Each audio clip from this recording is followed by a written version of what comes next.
안녕하세요. 저는 40대 후반의 여자입니다.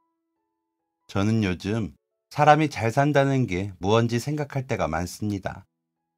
살아 숨 쉰다는 것 자체도 감사해야 할 일이죠. 하지만 사람답게 사는 것이 무엇인지 생각하게 되더라고요. 저는 4살 연하의 남편과 18년 정도 결혼 생활을 하고 있습니다. 남편과 처음 만나게 된 건 일하던 곳이었죠. 고등학교를 졸업하고 저는 백화점에 취업을 해 일을 했습니다. 스포츠 의류 매장이었기에 고객분들이 대체로 젊은 분들이었죠. 저도 어린 나이다 보니 잘 맞았는지 판매 실적이 괜찮았습니다. 그러다 그 의류 브랜드에서 대형 매장을 오픈하면서 저에게 매장 매니저를 추천하더라고요. 그래서 5년을 일하던 백화점을 그만두고 나름 좋은 조건으로 브랜드 매장으로 출근을 하게 되었습니다. 매장 위치도 좋았고 그 당시 그 브랜드의 이미지가 좋았기 때문에 실적은 나날이 좋았습니다. 품목이 많다 보니 사람들이 몰리는 것도 있었죠. 일손도 많이 필요해 아르바이트를 비롯한 직원들이 15명이 넘게 일을 하였습니다. 그러다 보니 연애하는 커플들도 많고 그만큼 헤어지는 커플들도 많았죠. 저도 물론 그랬고요. 2년의 연애 끝에 상대방이 다른 여직원과 저 몰래 만나는 것을 알게 되면서 헤어지게 되었습니다. 그 후로는 다시는 사내 연애는 하지 않겠다 다짐했습니다. 불편하기도 했고 헤어지고 나니 둘 중 하나는 그만둬야겠더라고요. 저는 오기로 버텼지만 상대방과 그 새로운 짝은 제 눈치를 보다 그만두더라고요. 그러다 보니 인력 손실이 오더라고요. 새로 직원을 뽑아도 바로 일을 잘한다는 보장이 없으니까요. 그래서 나의 연애가 다른 사람에게 피해를 입힌다고 생각이 들어 절대 다시는 사내 연애는 없다고 생각했습니다. 그런데 그만 남편을 만나고 말았습니다. 처음엔 싹싹한 동생이었습니다. 군대 제대하고 바로 일할 곳을 찾아왔다던 남편은 어찌나 싹싹한지 오자마자 매장 직원들이 다들 좋아하더라고요. 직원들뿐만 아니라 고객님들도 좋아하셨죠. 홀어머니의 여동생이 있는데 동생 대학교 보내주려고 돈을 모은다는 그 말에 기특하다 생각이 들었습니다. 판매 실적도 좋고 직원들과 관계도 좋은 남편을 안 예뻐할 이유가 없었습니다. 그래서 잘해주었습니다. 키도 크고 인물도 좋아 인기도 많은 사람이었기에 주변에 항상 여자들이 있는 사람이었기에 표가 날 정도로 뭘 하지는 않았죠.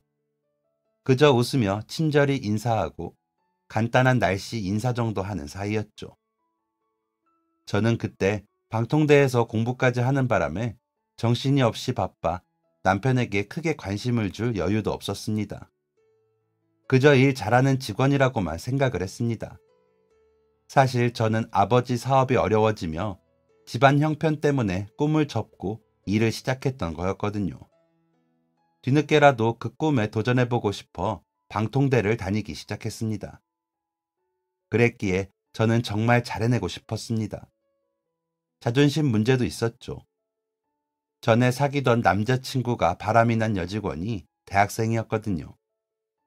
아르바이트 하러 왔다가 제 전 남자친구와 사귀게 된 거였거든요. 그때 그 남자친구가 미안해. 그런데 확실히 대학생이라 그런지 말하는 것부터 다르더라. 그래서 끌렸어. 라고 하는데 머리에 징을 대고 울리는 것처럼 울리더라고요. 그래서 이제라도 못 이룬 꿈을 이루자 했는데 일을 그만둘 수는 없었습니다. 제가 벌지 않으면 집안 생활비 반쪽이 없어지는 거라 감히 그럴 수가 없겠더라고요. 그래서 방통대에 지원해 공부를 시작했습니다. 일도 바빠 피곤한데 저녁에 가서 공부를 하려니 힘들더라고요. 혼자서 도저히 안 되는 부분들은 학습관에 가서 하는데도 어려웠습니다. 그래도 해야 했죠.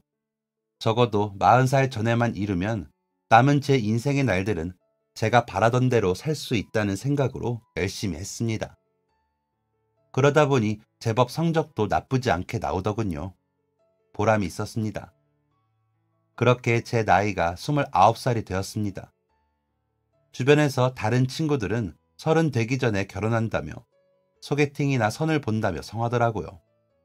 저보고는 그러다 노처녀 된다며 얼른 서두르라고 하고요. 저는 방통대 마치기 전까지는 절대 연애고 결혼이고 하지 않겠다고 했죠. 꼭 졸업하고 아카데미 가서 작가가 되겠다고 속으로 100번도 더 다짐을 했거든요. 열심히 일하고 열심히 공부했습니다. 그러다 겨울방학이 되고 그동안 참석하지 않았던 회식을 했는데 남편이 밖에서 담배를 피우면서 인상을 쓰고 있더라고요. 2년 동안 한 번도 본 적이 없는 모습이라 걱정이 되더군요. 그래서 건우 씨 무슨 일 있어? 건우 씨 같지 않다 라고 했더니 매니저님 이라며 표정이 더 안 좋아지더라고요. 정말 무슨 큰일이 난 것 같았습니다. 한참을 아무 말도 없이 있더니 매니저님 혹시 형제관계가 어떻게 되세요? 하기에 네? 저는 외동딸이에요 라고 했습니다. 그러자 남편은 아 그러시구나. 그러면 제 마음을 모르시겠어요 라더니 다시 담배를 꺼내더군요. 그래서 형제가 속썩여요? 들어가요 추운데 라고 들어가려는데 여동생이 임신을 했대요 라며 고개를 숙인 채 한숨을 쉬더라고요. 깜짝 놀랐습니다. 남편이 동생 학비 된다는 소리를 들었던 터라 더 놀랐죠. 게다가 이제 막 1학년을 마친 걸로 알고 있었는데 임신이라니. 어머, 그래서 결혼을 한대요? 라고 물었더니 남자는 못한다고 하고 동생이랑 엄마는 한다고 하고 그 집 부모님들도 하라고 한다는데 그 남자가 도망 다니나 봐요. 라고 말하는 남편의 눈에선 금방이라도 눈물이 쏟아질 것 같았습니다. 저는 들어가려던 발길을 멈추고 남편 곁에서 남편의 이야기를 들어주었습니다. 너무 안타깝더라고요. 동생도 동생이지만 남편이 그동안 얼마나 애를 썼는지 알고 있었기에 더 그랬습니다. 어떤 여직원은 남편에 대해 건우 씨 진짜 아깝지 않아요? 인물 좋지, 매너 좋지, 성격 좋지. 다 좋은데 홀어머니 여동생이라니. 게다가 효자의 좋은 오빠래요. 동생이랑 통화하는데 여자친구인 줄 알았다니까요. 저렇게 괜찮은 사람도 그렇게 큰 흠이 있다니. 한번 밥이라도 먹자 하고 싶어도 못하겠어요. 괜히 불안해서. 라고 할 정도였습니다. 그런 동생이 갑자기 임신을 했다는 소리를 하는 남편은 너무 힘들어 보이더군요. 건우 씨, 그래도 방법은 생길 거야. 동생 말대로 아이 낳고 학교 마쳐도 되잖아. 라며 위로를 했습니다. 동생도 언젠간 알겠지. 지금이 얼마나 좋은 때인지. 동생 부럽다. 나한테 만약 건우 씨 같은 오빠 있었으면 난 정말 공부만 했을 텐데. 라고 하기도 했죠. 그러면서 서로의 사정을 좀 더 자세히 알게 되었습니다. 2년 동안 나누지 못한 말들을 그날 다 나눈 것 같았습니다. 그러면서 마음의 거리가 가까워졌을까요? 그 후로 남편은 좀 더 저에게 친근하게 다가오더라고요. 저도 그런 남편을 마치 동생에게 하듯 대하며 가까이 지냈고요. 회식이 아니어도 따로 밥을 먹으러 갈 만큼 가까워졌습니다. 하지만 방학이 끝나고는 짬이 안 나 매장에서만 인사하고 틈나는 대로 아는 체하며 지나고는 했습니다. 그런데 마음이 좀 허전하더라고요. 뭔가 빠진 것처럼 말이죠. 남편이 다른 여직원들과 이야기를 하거나 웃으면 마음속에 질투가 일기도 하고 남편이 밉기도 했습니다. 제가 남편을 좋아하고 있더라고요. 남편에게는 방통대 졸업 전까지는 절대 연애도 못하고 결혼도 못한다 하면서 혼자 고고한 척은 다 해놓았거든요. 그러면서 제가 먼저 남편을 좋아하고 있다는 사실이 부끄럽기도 하고 창피하기도 했습니다. 그런데 사람 마음이 마음대로 되지 않는 건지 혼자 그러고 있더라고요. 남편에게는 표도 내지 못하고 혼자서 끙끙 앓을 뿐이었습니다. 하지만 저에게는 그런 마음조차 사치였습니다. 그걸 제 스스로가 너무 잘 알고 있었기에 혼자서 어떻게든 마음을 정리하려고 노력했습니다. 그저 같이 일하는 좋은 동생으로 잘 포장하려고 했죠. 저 말고도 다른 사람들도 다들 그렇게 알고 있었습니다. 비슷하게 어려운 형편의 두 사람이 그저 사이좋게 지낸다고 말이죠. 그렇게 남편과 저는 동료로 남을 수밖에 없다고 생각이 들었습니다. 그런데 마지막 여름방학이 시작되며 더 이상 그렇게 될 수가 없어졌습니다. 여름 시즌 상품 할인 행사 때문에 정신이 없던 때라 또 다 같이 회식을 하고 집으로 가려는데 매니저님, 오늘 저 좀 보고 가세요. 라며 남편이 말을 걸더군요. 내심 기분이 좋았지만 괜히 주책 부리지 말자 싶어 진정하려고 애를 썼습니다. 왜? 무슨 일이야? 라고 물으니 남편은 웃더군요. 혹시나 심각한 일인가 싶어 다른 직원들과 헤어지고 남편과 따로 작은 맥주집으로 갔습니다. 맥주가 나오고 일상적인 대화를 주고받으며 있는데 매니저님, 이제 방학이라 시간 좀 나시죠? 라고 그러기에 네, 이제 2학기까지 하면 졸업이에요. 라고 답하며 웃었습니다. 그러자 남편이 신난다. 그럼 이제 한 학기만 더 참으면 저랑 데이트 해주실 거예요? 라며 더 크게 웃더라고요. 그런 남편에게 속마음이 들키기 싫어. 건우 씨가 왜 나랑 데이트를 해요? 나보다 더 예쁜 사람이랑 해야지. 라고 대답을 했습니다. 그러자 눈이 동그래진 남편은 제가 왜 다른 사람이랑 데이트를 해요? 라고 되묻더라고요. 건우 씨 좋다는 사람 많잖아요. 예쁘고 어리고 그런 여자랑 데이트 해야지. 라고 답을 하니 저는 매니저님이 좋아요. 매니저님이랑 데이트할 거예요. 다른 사람은 필요 없어요. 저는 매니저님이 좋거든요. 이라며 활짝 웃는데 저도 모르게 따라 웃어버렸습니다. 아이처럼 웃는 그 웃음에 뭐라고 해야 할지 모르겠더라고요. 제가 마음에 둔 사람이 제가 좋다는데 더 이상 무슨 말이 필요했겠나요? 그렇게 남편과 저는 연애를 시작했습니다. 남편은 항상 저를 감동시키는 사람이었습니다. 제 시험 기간에는 보온병에 감기에 좋은 차라던가 몸에 좋다는 약초 달인물을 담아와서는 맛있게 해주더라고요. 목도리, 장갑, 양말까지 챙겨주고요. 소소하고 작은 감동들이 뭉쳐서 사람의 모습으로 태어난 것 같다는 생각을 했습니다. 제가 졸업을 했을 때는 새벽 꽃시장에 가서 직접 꽃목걸이를 만들어 목에 걸어주더라고요. 옛날 금메달 따면 걸었을 법한 크기로 만들어 온 그 목걸이를 목에 걸고 저는 눈물이 날 만큼 웃었습니다. 남편이 저에게 해준 것에 비하면 저는 웃는 것밖에 한 게 없는데 남편은 그거면 된다면서 좋아하더라고요. 남편네 집이 원래는 잘 살았다고 하더라고요. 아버님께서 사업을 하셨는데 그 규모가 작지 않았다고 하더라고요. 그러다가 남편 고3이 되던 해에 아버님께서 갑자기 쓰러지셨는데 못 일어나시고 돌아가셨다고 하더라고요. 그런데 어머님께서 아버님 돌아가신 지 6개월 만에 남자를 만나셨는데 그 남자에게 다 사기를 당하셨나 봐요. 겨우 방 2칸짜리 아파트로 이사갈 돈밖에 안 남았는데도 어머님은 소비 습관을 못 고치더랍니다. 원래도 친정이 잘 살아서 어려웠던 적이 없던 분이라 아끼는 것 자체를 못 하신 거죠. 남편보다 3살 어린 아가씨도 마찬가지고요. 남편이 아무리 아끼고 절약해야 한다고 말해도 소용이 없더래요. 어떻게 겨우 고등학교 졸업은 했는데 도저히 대학은 못 가겠더래요. 그 돈까지 써버리면 정말 앞날이 캄캄하더랍니다. 돈이 얼마 남지 않았는데 돈을 버는 사람은 없으니 자신이라도 아껴야겠더래요.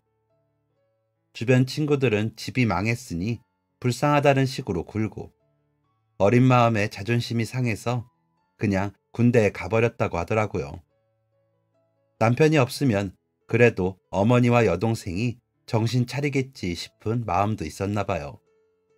휴가 나올 때까지만 해도 그런 줄 알았다고 하더라고요. 어머니와 여동생이 그런 척 했는지 아니면 그때는 정말 겁이 나니 아껴 쓴 건지 모르겠지만 잔고도 있고 하더래요. 그런데 남편이 제대를 앞두고 마지막 휴가를 나왔는데 방을 쓰려고 정리를 했는데 명품 옷에 가방에 장롱 속에 있던 걸 본 거죠. 여동생이 다 샀는 줄 알았는데 어머니 것 반, 여동생 것 반이더랍니다. 은행 잔고는 텅텅 비었고요. 어머님은 얘, 그간 우리도 고생했잖아. 이제 너 제대하면 뭐라도 할 거 아니야. 그러면 돈 벌면 되고 건주도 대학 가고 하는데 그럼 어떻게 해? 라고 하면서 아무렇지 않더래요. 그때 정말 인연을 끊고 싶었지만 아버님 생각에 그러지도 못하고 참았답니다. 그리고 제대하고 호프집 서빙을 하는데 저희 지점장님이 보시고 데리고 오신 거죠.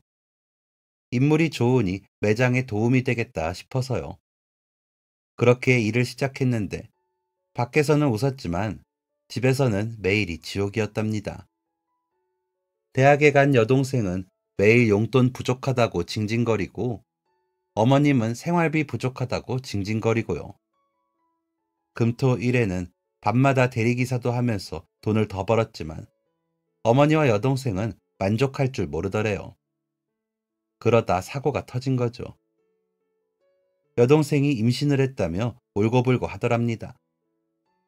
남자는 연애만 하려고 한 건데 결혼까지 할 수는 없다고 아이는 낳겠다면 돈은 주겠지만 자신은 책임 못 진다고 하고요. 그래서 고민하고 있는 남편에게 제가 위로를 해주는데 그렇게 고맙더래요. 아무도 자신의 마음을 안 알아주는데 제가 가만히 이야기를 들어주는 게 너무 고마워 마음이 좀 풀리더래요. 다행히 남자 쪽 부모님이 결혼을 추진하셔서 여동생은 휴학을 하고 결혼을 하고 아이를 낳았다고 하더라고요. 그런데 여동생 남편은 학교에 다니는데 여동생은 애 보면서 집에만 있으면서 시부모님께 용돈 탔으니 답답하다고 징징거리는 건 여전하다고 하더라고요. 그런데 저처럼 열심히 사는 사람을 보니까 자기까지 힘이 난다며 저에게 뭐라도 더 해주고 싶다면서 저를 응원하고 챙겨줬습니다. 너무 고마웠죠. 저는 아빠 같다는 생각을 했습니다. 저희 아빠는 제가 하는 일은 뭐든 응원해 주시거든요. 미안하시대요. 엄마가 오랫동안 아프시다가 돌아가셨는데 그 간병을 아빠가 다 하셨거든요. 그러시느라 회사도 그만두셨죠. 엄마 병원비가 많이 들어 돈을 많이 쓰셔서 저를 풍족하게 키우지 못하셨다고 해준 것 없이 잘 자란 아이라며 미안하다 하시죠. 그래도 아빠는 우리 지영이 편이라며 웃으시는 얼굴만 봐도 저는 힘이 났습니다.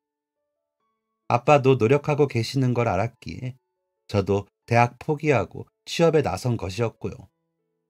엄마 돌아가시고 재취업에 실패하시면서 아파트 경비 일을 하셨는데 아무래도 박봉이다 보니 두 사람 생활비만 하더라도 벅차고 힘들더라고요. 빚도 있었거든요. 엄마 병간호 하시면서 아빠 몸도 많이 상하시기도 했고요. 그래도 저 먹을 반찬 한 번 빼먹으신 적이 없으셨죠. 엄마가 외가와 가까이 지내지 않아서 외로운 사람이라며 아빠가 다 하셨으니까요. 엄마는 저에게 너희 아빠랑 너한테 너무 미안해. 엄마가 건강해서 다 해줘야 하는데 못 해줘서 미안해. 라고 하셨지만 아빠가 그만큼 노력하셨기에 저는 위안받을 수 있었습니다. 그런데 저희 아빠처럼 항상 저를 응원하고 돌봐주는 사람이 더 생기니 정말 기운이 나더라고요. 그런데도 고민은 생겼습니다. 아카데미에 갈까? 좀 기다렸다가 갈까? 고민을 하고 있었습니다. 아카데미에 가면 일을 그만두고 글을 써야겠다고 생각했거든요. 그런 제 고민을 남편은 알았는지 결혼하자고 하더라고요. 저는 너무 좋았습니다. 남편과 함께 할 수 있다면 더 잘할 수 있을 것 같아서요. 그런데 서로 사정을 뻔히 아는데 무리하지 말자는 생각이 들더라고요. 그래서 남편에게 우리끼리 사진만 찍고 식은 올리지 말자. 자기 친척도 없다며. 우리 집도 그래. 그냥 혼인신고하고 그런데 들 돈으로 좀 좋은 집 구하자고 했습니다. 남편은 단번에 좋다고 하더군요. 그렇게 저희는 결혼했습니다. 어머님과 아가씨는 예단을 못 받아서 서운하다 했지만 남편이 엄마, 그럼 우리 집 사줄 거야? 집도 안 주면서 무슨 예단이야. 그나마 생활비라도 받아 쓰고 싶으면 그냥 축하나 해. 라며 입도 못 열게 하더라고요. 눈만 내리깔고 입만 삐죽거렸죠. 그런 어머님과 아가씨 때문에 저희도 싸우게 되더라고요.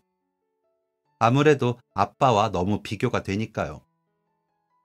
저희 아빠는 제가 결혼한다고 하니 이제 아빠가 마음이 놓인다. 너무 좋은 사람 같아. 아빠가 우리 딸 시집가면 주려고 그동안 받은 생활비 모은 거야. 라며 통장을 주셨거든요. 제가 드린 생활비에서 반 정도 되는 금액이 꼬박꼬박 모여 있더라고요. 아빠가 우리 딸이 주는 돈 다 저축하고 싶었는데 미안해. 라면서 웃으시는데 눈물이 나더라고요. 양가 식당에 모여 단촐하게 식사하는 자리에서도 어머니와 아가씨는 식당 수준이 어쩌니 저쩌니 하기에 바빴습니다. 하지만 남편이 조용히 먹고 가자 라고 하면서 저와 아빠를 챙기면서 식사는 끝이 났습니다. 남편은 매번 미안해 하면서도 어머니와 아가씨를 끊어내지는 못했습니다. 그러다 저와 좀 다투게 되는 거죠. 매번 미안하다고 하면서도 반복이었습니다. 어머니는 보내드린 생활비보다 더 달라고 하시는 달이 많았고 아가씨는 남편 몰래 돈 좀 빌려달라며 저에게 연락을 했거든요. 저는 일단 그동안 모은 돈으로 등록한 아카데미 생활을 하느라 여유가 없었는데 말이죠. 제 꿈은 작가였습니다. 언젠가는 꼭 제 글을 써서 책이 나오게 하겠다는 생각을 하고 있었죠. 그래서 과감하게 일을 그만두고 그때부터는 글을 썼습니다. 여기저기 원고도 보내고 그러다가 각색도 맡아 하게 되면서 글로 돈을 벌기 시작했습니다.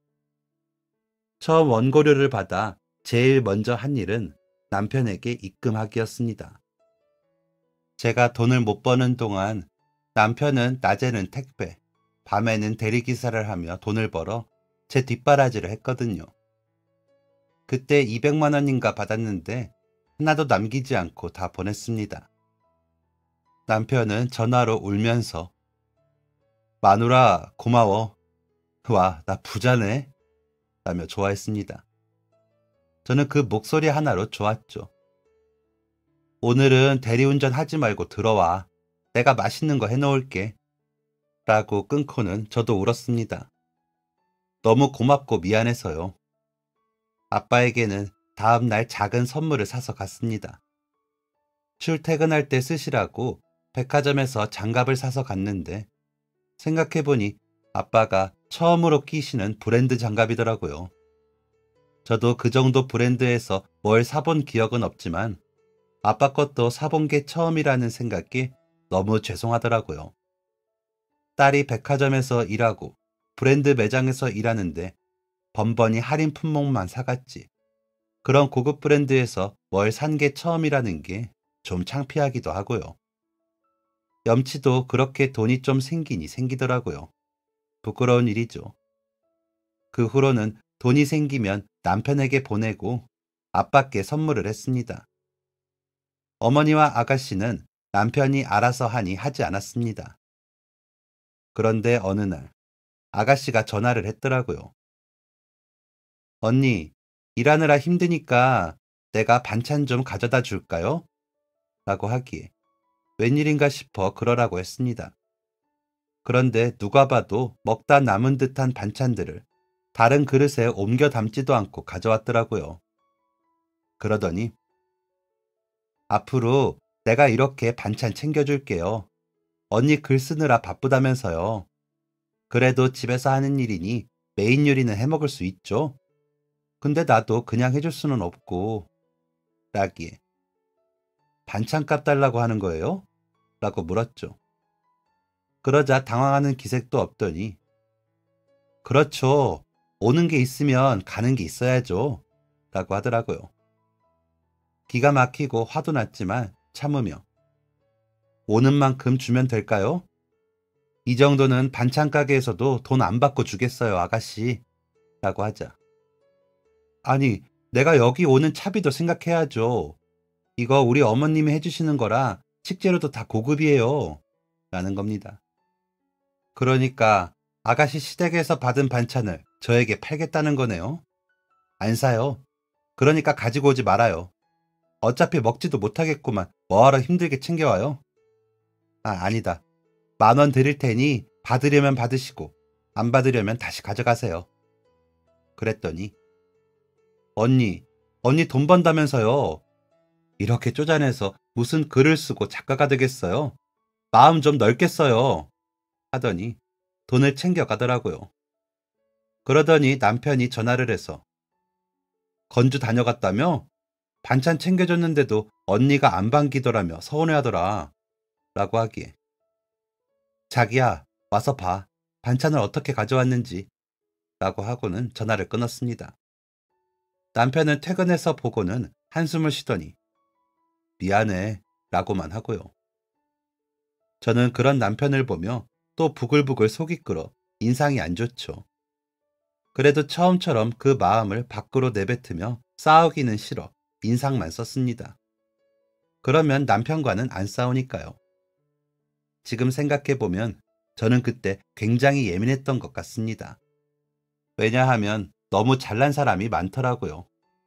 글도 잘 쓰고 집안도 좋고 저보다 어린데도 이미 등단하거나 메인 작가거나 하더라고요. 그래서 좀 기가 죽어 있는데 같이 아카데미 다니고 보조 작가도 같이 하던 친구가 언니, 나 인터넷 소설로 가려고 하더라고요.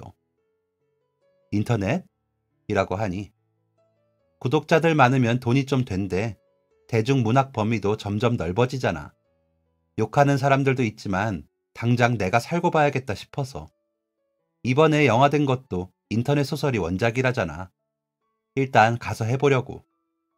언니도 형부 고생한다고 속상해 말고 한번 해봐. 언니가 나보다 더 잘 쓰잖아. 라고 하더라고요. 그래서 고민 중이었거든요. 일평생 내 글은 못 쓰고 마는 건가 싶어서요.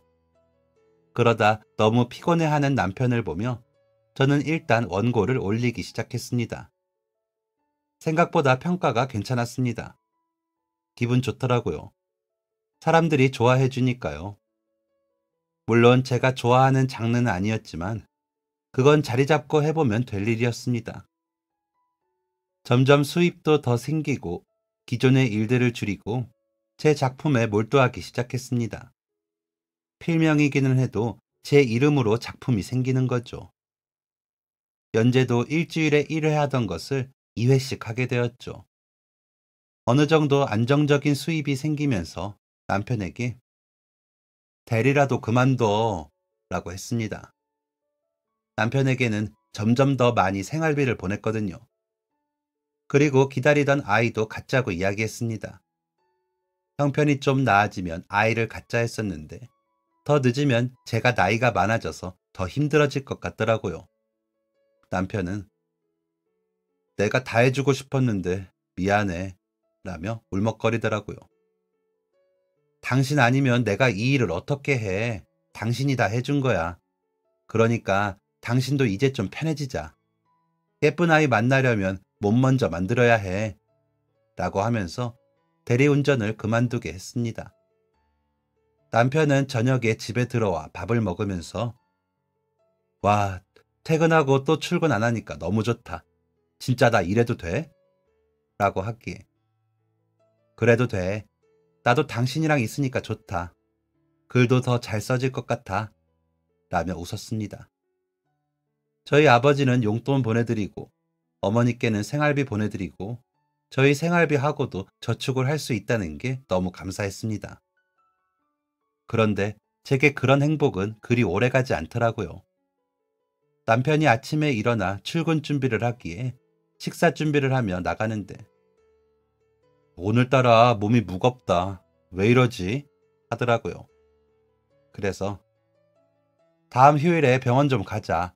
안 그래도 당신 너무 피곤해 보여서 걱정이라고 말을 하는데 쿵 소리가 나더군요. 돌아보니 남편이 쓰러져 있었습니다. 코피까지 흘리는데 너무 피가 나 저는 놀라 달려갔지만 남편은 의식이 없었습니다. 아무리 불러도 일어나지 못하는 남편을 보고 놀라 울면서 119에 신고를 했습니다. 남편의 병명은 뇌출혈이었습니다. 극심한 과로로 무리를 해 젊은 남성임에도 쓰러진 것 같다고 하시더군요. 의식이 돌아와 봐야 알겠지만 전처럼 활동할 수 있을지는 모르겠다는 의사 선생님 말씀에 저는 절규할 수밖에 없었습니다. 제 연락을 받고 오신 어머님께서는 젊은 애가 그거 좀 일했다고 쓰러지면 어쩌니? 아휴, 대대로 가족력인 건지. 얘, 건우 쓰러졌다고 내 생활비 안 보낼 생각은 마라. 그래도 내가 건우 엄마잖니. 라고 하는데 속이 뒤집히더라고요. 그래서 생활비 걱정은 마세요. 보내드릴게요. 대신 병원에는 다시는 오지 마세요. 건우 씨 깨어나면 연락드릴게요. 건우 씨한테 이런 소리 들릴까봐 걱정은 안 되세요? 라고 해버렸습니다. 그러자 얘, 내가 그 돈 받아 쓴다고 온갖 서러움은 다 받는데 그런 말도 못하니? 들리면 어쩔 건데 억울하면 일어나서 쫓아오라고 해. 라며 가버리더라고요. 아빠는 제가 무리를 할까 걱정이 되셨는지 출근하시는 길이나 퇴근하시는 길에 들러 잠깐 쉬어. 아빠가 황서방 곁에 있을게. 나가서 바람 좀 쐬고 와. 라며 교대해 주셨습니다. 그 덕에 잠깐 나가 걷다 들어오고는 했죠. 일을 쉴 수 없으니 병원에 노트북 가지고 가 남편 곁에서 일을 했거든요. 그렇게 한 바퀴 돌고 오면 아빠는 남편 곁에서 이런저런 이야기를 하시고 계셨습니다. 마치 남편이 듣고 답하고 있는 것처럼요. 그 모습에 제가 가까이 가 자기야 대답 좀 해줘라. 우리 아빠 혼자만 이야기하니까 재미없잖아. 라고 했더니 아빠가 웃으시며 황서방은 다 듣고 있어. 사람 청각이 가장 못 쉬고 활동한다더라.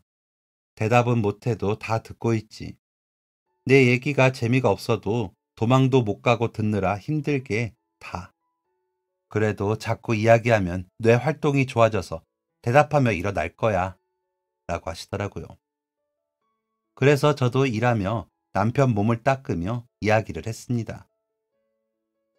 의사 선생님이 그래도 당신 다른 몸 상태는 다 좋대. 그러니까 엄살 그만 부리고 얼른 일어나. 그동안 못 쉬고 일한 거 한꺼번에 몰아쉬느라 그래? 미안해. 내가 자기 힘든 거 알면서 너무 고생시켰지? 이제 내가 다 할게. 나 수익금 더 늘었어. 라며 말을 걸었습니다. 아가씨는 가끔 반찬이라며 싸우더라고요. 물론 무상은 아니었습니다. 언니, 엄마한테 생활비 계속 보낸다면서요? 나도 좀 도와줘요. 시부모한테 용돈 탔으면서 내가 얼마나 눈치가 보이겠어요. 언니도 참 인색해요. 언니가 그러니까 오빠가 무리한 거겠죠. 라며 부하를 지르더라고요. 하지만 남편 앞에서 다투고 싶지 않아 아가씨를 끌고 나가 아가씨, 아가씨도 병원 오지 말아요. 지금 오빠가 쓰러져 누워있는데 돈 타령이에요? 이 사람 불쌍하지도 않아요? 다 듣는데요. 이런 말도 다 들린대요. 그러니까 제발 오지 말아요. 반찬은 도로 가져가요. 라며 쫓아보냈습니다. 그렇게 한 달, 두 달을 남편은 일어나지 않았습니다. 몸이 점점 약해지는 게 보이더라고요. 이러다 엄마처럼 제 곁을 떠날까봐 겁이 났지만 저는 매일 웃으며 남편에게 말을 했습니다. 글이 잘 안 써지면 자기야, 일어나서 소재 좀 줘봐. 자기랑 더 놀고 싶어서 내가 글이 안 써지네. 라며 투정을 하기도 했죠. 그러면 신기하게도 글이 써지더라고요. 마치 남편이 알려주는 것처럼요. 수익금은 점점 더 들어왔습니다. 다행이었죠. 하지만 제게 불행은 더 찾아왔습니다. 아빠가 밤근무를 마치고 집으로 가시다 음주운전 차량에 사고를 당하셨거든요. 아빠 사고 소식을 듣고 급한 대로 아가씨에게 전화를 해, 아가씨, 미안한데 저희 아빠가 사고를 당하셔서요. 와서 오빠 좀 잠깐 봐주면 안 돼요? 라고 했더니, 언니, 병원 오지 말라고 할 때는 그 정도는 감당하려고 그런 거 아니에요? 아유, 난 몰라요. 지금 시간이 몇 시인데 나 술 마셨어요. 라며 끊어버리더군요. 어머님은 아예 전화도 안 받으시고요. 제가 동동거리자 옆 환자분 보호자께서, 세댁, 얼른 다녀와요. 내가 다 안쓰럽네. 걱정 말고 다녀와요. 별일 없을 거야. 이럴 땐 아버지한테 가야지. 라고 해주셔서 아버지께 갈 수 있었습니다. 남편에게는, 자기야, 미안해. 그런데 아빠가 얼른 다녀올게. 라고 갔습니다. 여차하면 아버지와 남편을 한 병실에 입원시키고 제가 간병할 생각이었습니다. 그런데 그럴 필요가 없더라고요. 아버지가 응급실에서 돌아가셨으니까요. 저는 슬픈 와중에도 남편 걱정에 다시 아가씨에게 전화를 했습니다. 아가씨, 저희 아버지가 돌아가셔서 그런데 3일장 치르는 동안만 일하는데, 말이 끝나기도 전에, 언니, 나도 사정이 있어요. 시부모님 눈치 보면서 사는 게 얼마나 힘든지 알아요? 나라고 뭐 이러고 싶어서 이러겠어요? 아니면 한 200만 원 정도 줘요. 그럼 또 모르죠. 라는데 전화를 끊어버렸습니다. 더 이상 듣고 있기가 힘들더라고요. 그래서 간호사실에 전화를 해 상의를 드렸더니 간병인을 연결해 주셔서 저는 아빠 장례를 치를 수 있었습니다. 장례 손님이라고 해봤자 같이 경비일 하시던 아저씨들과 아파트 관리실 사람들 뿐이라 너무 외롭고 쓸쓸한 장례를 치렀습니다. 남편이 같이 할 수 있었다면 얼마나 좋았을까 생각하며 장례를 치렀습니다. 그래도 아빠 장례 용품들은 제일 좋은 것으로 해드렸습니다. 겨우 그런 것만 해드릴 수밖에 없는 게 너무 슬프더라고요. 경비일 그만두시라고 생활비 보내드린다 해도, 내가 아직 사지육신 멀쩡한데 왜 너한테 생활비를 받아? 아빠는 됐어. 너나 더 좋은 거 먹고 일해. 라며 웃으시던 아빠의 얼굴이 떠올라 눈물이 정말 폭포처럼 흐르더라고요. 어머니와 아가씨는 생색을 내려왔지만 말을 섞고 싶지 않아 대충 맞이하고 보냈습니다. 그 자리에서도 남편에게 가본다거나 남편을 들여다본다는 말은 하지도 않더군요. 조의금으로는 둘 다 5만 원씩 했더라고요. 제가 어머니께 생활비를 그렇게 보냈는데 조의금을 그 정도 한 걸 보자니 기가 찼습니다. 그저 저런 인간들이구나 하며 삭혔습니다. 그렇게 소가리를 하며 장례를 마치고 남편의 병실로 돌아갔는데 남편 얼굴을 보니 쌓였던 서름이 확 터지더라고요. 자기야, 얼마나 잤는지 알아? 벌써 4개월을 잤어. 아빠는 잘 보내드렸어. 그런데 자기 없으니까 잘한 건지 모르겠어. 나 이제 아빠도 없는데 이렇게 혼자 둘 거야? 얼른 일어나라 제발. 자기가 일어나서 나보고 수고했다고도 해주고 아빠 보내드린 곳에 가서 장례 때 못 와서 죄송하다고도 해줘. 응?